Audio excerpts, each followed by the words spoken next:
അടൂർ ഗാന്ധി ഭവനിലാണ്. എന്നോടൊപ്പമുള്ളത് അടൂർ ഗാന്ധി ഭവനിലെ അന്തേവാസിയായ ഓമനയമ്മയാണ്. വളരെ മുഖപരിചയമുള്ള ഈ അമ്മയെ കണ്ടപ്പോൾ ആ മുഖപരിചയം കണ്ട് ഈ അമ്മയെ എവിടെയോ കണ്ടുപരിചയമുള്ളപ്പോൾ ഞാൻ കൂടുതൽ കാര്യങ്ങൾ ചോദിച്ചു. എന്നോടൊപ്പം സംസ്ഥാന സർക്കാരിൻ്റെ ഏറ്റവും നല്ല അധ്യാപികയുള്ള ബഹുമതി കിട്ടിയിട്ടുള്ള സിനി ടീച്ചറുണ്ട്, പന്തളത്ത് ചേച്ചിയുണ്ട്, ചേച്ചിയുണ്ട്, ഇനി കൊട്ടൂരിയുണ്ട്, എല്ലാവരും ഉണ്ട്. അപ്പോൾ ഈ ചേച്ചിയോട് ചോദിച്ചപ്പോഴാണ് ഇത് എടുത്തുകൊണ്ടിരിക്കുന്ന ആളുടെ ഈ അമ്മയുടെ മക്കൾ, അമ്മയുടെ സ്ഥലം എന്ന് പറയുന്നത് നോക്കണം. പക്ഷെ അമ്മ പിന്നെ മാരൂരല്ല, മാരൂര്.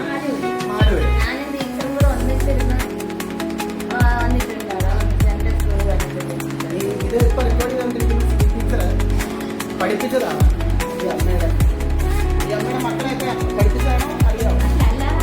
അല്ലാതെ അറിയാം. വളരെ ഇതിൻ്റെ പരിമിതരാണ്. ജീവിതം ആ അമ്മയെ ഗാന്ധി ഭവനിൽ എത്തിച്ചു.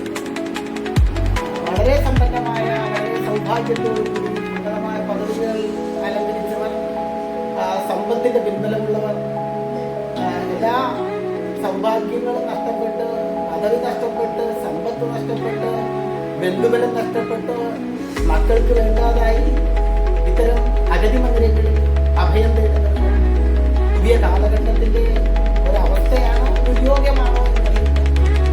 എന്തായാലും ഇത് ഒരു സർവ്വസാധാരണമായ അവസ്ഥയാണ്, അല്ലെങ്കിൽ സർവ്വസാധാരണമായ ദുര്യോഗമാണ് എന്ന് പറയാതിരിക്കാൻ കഴിയില്ല.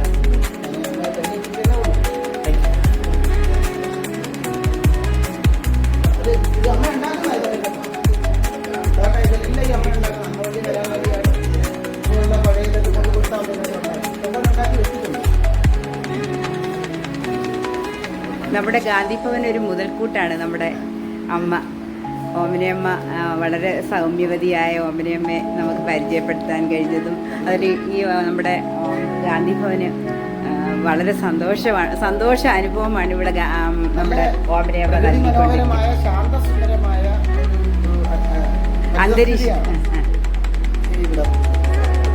അത് തന്നെ നമുക്ക് രോഗങ്ങളിൽ നിന്നൊക്കെ മുക്തി നേടി നല്ലൊരു അമ്മയാണ് ഇവിടെ നമുക്ക് കാണാൻ കഴിയുന്നത്.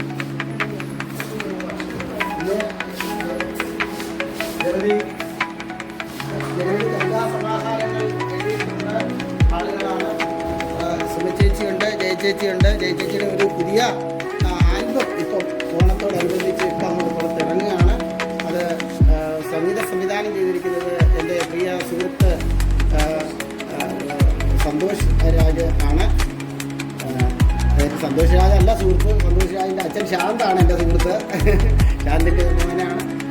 പിന്നെ അദ്ദേഹം ഗന്ധർവ സംഗീതത്തിൽ യേശുദാസ് 1ാം സ്ഥാനം അടിച്ച് ഫ്ലാറ്റൊക്കെ സ്വന്തമാക്കിയ ആളാണ്. വലിയ ഒരു സ്വീകരണം പത്തനാപുരത്ത് അറേഞ്ച് ചെയ്യാനൊന്നും എനിക്ക് സാധിച്ചായിരുന്നു എന്നുള്ളത് ഞാൻ ഓർത്തു. പിന്നെ സുമചേച്ചി ഇവിടെ ഉണ്ട്. സുമചേച്ചി നിരവധി പുസ്തകങ്ങൾ എഴുതിയിട്ടുണ്ട്. ചേച്ചി നമ്മുടെ അടൂരിലെ മോദി ഗ്രാമിൻ്റെ കവിതാ കൂട്ടായ്മയുടെ നായകത്വം വഹിക്കുന്നു.